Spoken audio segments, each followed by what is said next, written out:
Hello everyone, good evening. We are going today to learn about a sentence and about a clause.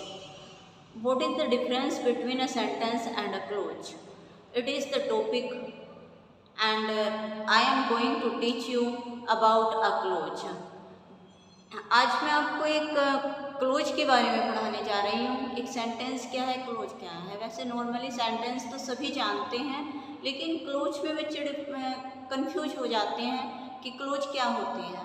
तो आज मैं उसी confusion को clear करूँगी कि क्लोज आखिर है क्या, क्लोज को हम कैसे पहचान सकते हैं।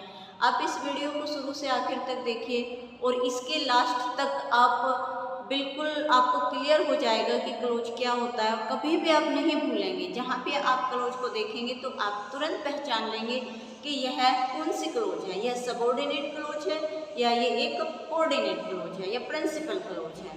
तो आइए चलते हैं। Difference between a sentence and a close. Sentence क्या होता है, आप सभी जानते हैं कि सेंटेंस क्या होता है। Group of words which make a complete sense. Group of words, words का एक ग्रुप जो एक कंप्लीट सेंस देता है वो हमारा सेंटेंस होता है। सेंटेंस में ग्रुप ऑफ वर्ड्स तो होने चाहिए, साथ ही वो हमें एक पूरा का पूरा मैसेज कन्वे करे, पूरा जो बात कहने वाला कहना चाहता है वो हमारी समझ में आ जाए, तब हम उसे एक सेंटेंस कहते हैं। अब क्लोज क्या होता है, what is a close? A part of a longer sentence. एक पार्ट ऑफ लॉन्गर सेंटेंस, एक लंबे सेंटेंस का एक पार्ट क्या होता है, हमारा क्लोज है। One subject one verb. अब इसमें क्या होता है, एक वर्ब होता है, एक सब्जेक्ट होता है। सब्जेक्ट के बारे में आपको पहले ही मैं बता चुकी हूँ कि सब्जेक्ट क्या होता है सेंटेंस में। अगर आपको नहीं पता तो आप नीचे कमेंट बॉक्स में जाइए और वहाँ पर आपको इसका लिंक मिल जाएगा, डिस्क्रिप्शन में लिंक मिल जाएगा और वहाँ से आप उसे देख सकते हैं कि सब्जेक्ट क्या होता है। तो मैंने बताया कि एक वर्ब होती है और एक सब्जेक्ट होता है, उसे हम क्लोज बोलते हैं। अब समझने वाली बात ये है कि क्लोज एक कंप्लीट सेंस दे भी सकती है और नहीं भी दे सकती। कभी कभी क्लोज हमारी कंप्लीट सेंस नहीं भी देती है, लेकिन सेंटेंस कंप्लीट सेंस देता है, पूरा अर्थ बताता है हमें। अब क्लोज कितने प्रकार की होती है, यहाँ देखिए। क्लोज हमारी तीन प्रकार की होती है, एक प्रिंसिपल क्लोज, एक कोऑर्डिनेट क्लोज, एक सबऑर्डिनेट क्लोज। अब हमें हमारा जो मेन पर्पज है वो इन्हीं को समझना है कि हम सेंटेंस में प्रिंसिपल क्लोज, कोऑर्डिनेट क्लोज और सबऑर्डिनेट क्लोज को कैसे पहचानें। यहाँ पर मैंने एक सेंटेंस लिखा है, देखिए। आई विल गो देयर, मैं वहाँ जाऊँगा, एंड मीट हिम, और उससे मिलूंगा। मैं वहाँ जाऊँगा और उससे मिलूंगा। When she is there, जब वह वहाँ पढ़ाएगी तो मैं वहाँ जाऊँगा और उससे मिलूंगा। अब मैंने ये एक सेंटेंस से पूरा, अब इस सेंटेंस में हमारी ये तीनों क्लोज हैं। अब इसे अगर आप इस सेंटेंस को याद करेंगे, इसे अच्छे से समझ लेंगे, याद करने की जरूरत नहीं होती है। जब हम कोई चीज़ अच्छे से समझ लेते हैं तो वो ऑटोमेटिक हमें याद हो जाती है। याद हमें तब करना पड़ता है जब हम किसी चीज़ को सिर्फ अपनी जुबान पर रखते हैं, उसे यहाँ से यहाँ तक नहीं लेके जाते। जब हम किसी बात को यहाँ से जुबान से लेके अपने माइंड तक ले जाते हैं, फिर उसे हमें याद करने की ज़रूरत नहीं होती है, वो तुरंत सेट हो जाती है। लेकिन जब हम उसे वहाँ तक पहुँचने ही नहीं देते तो हमें उसे बार बार लर्न करना होता है। तो आप इसे यहाँ पर समझ लीजिए, आपको कभी लर्न करने की ज़रूरत नहीं पड़ेगी। देखिए, आई विल गो देयर, एक क्लोज हमारी ये हो गई, आई विल गो देयर, मैं वहाँ जाऊँगा। ये अपने आप में एक स्वतंत्र है, फ्री है, तो इसको हम क्या कहेंगे, ये हमारी प्रिंसिपल क्लोज है। Principal clause, it is a principal clause. Let's see, and meet him, और उससे मिला। अब देखिए ये हमारी सेकंड क्लोज है, एंड मीट हिम, और उससे मिला। इसमें हमारी क्या है, मिला, उससे, एंड, तीन वर्ड है हमारे, एंड मीट। अब यहाँ पर हमें पहचान कैसे करनी है, ये देखिए। ये हमारा एंड क्या है, ये कंजंक्शन है, कंजंक्शन।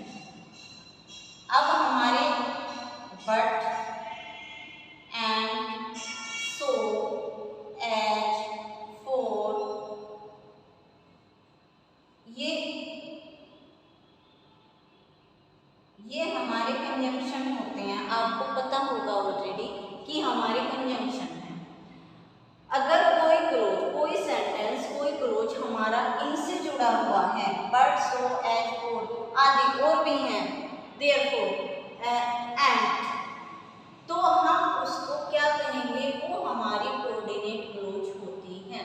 बस ये याद रखना है कि जिस सेंटेंस के स्टार्टिंग में and, but, so, as, for और भी अदर कंजंक्शन होते हैं वो आ जाए तो वो हमारी कोऑर्डिनेट क्लोज होती है। अब आगे चलिए, व्हेन शी टीच देयर, जब वह वहाँ पढ़ाएगी। शी टीच देयर, आप कंफ्यूज होंगे कि यहाँ पर ये सेंटेंस प्रेजेंट का है, टीच देयर, लेकिन मैं इसे बोल रही हूँ पढ़ाएगी। ये भी एक कॉन्सेप्ट है, ऐसा ही होता है, इट इज अ फैक्ट। ये मैं आगे बताऊंगी दूसरी वीडियो में, यहाँ पर हम वीडियो को लंबा नहीं करेंगे। इसका मीनिंग यही है यहाँ पे कि जब वह वहाँ जाएगी तो मैं उससे मिलूंगा, वहाँ जाऊंगा। अब ये किससे जुड़ा है हमारा सेंटेंस, समझने की बात है कि ये किससे जुड़ा है, व्हेन से। ये व्हेन क्या है, WH वर्ड। अब WH वर्ड और भी होते हैं हमारे, वेयर, हु, हाउ एंड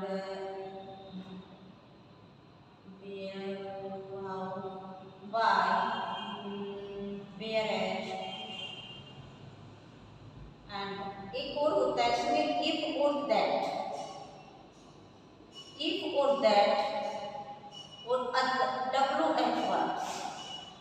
जो क्लोज हमारी इनसे स्टार्ट होती है, WH वर्ड से स्टार्ट होती है। मेनली समझिए कि WH वर्ड से स्टार्ट होता है जो सेंटेंस हमारा, वो हमारी सबऑर्डिनेट क्लोज होती हैं। It is a subordinate close. बस इसमें हमें ध्यान, इफ और दैट और लग जाते हैं बस इसमें, इफ और दैट, ये भी हमारी कंजंक्शन है, जोड़ने वाला कंजंक्शन। इनको हम सबऑर्डिनेट कंजंक्शन बोलते हैं, और जो सबऑर्डिनेट कंजंक्शन से स्टार्ट होती है, सबऑर्डिनेट कंजंक्शन से जोड़ती है, वो हमारी सबऑर्डिनेट क्लोज होती है।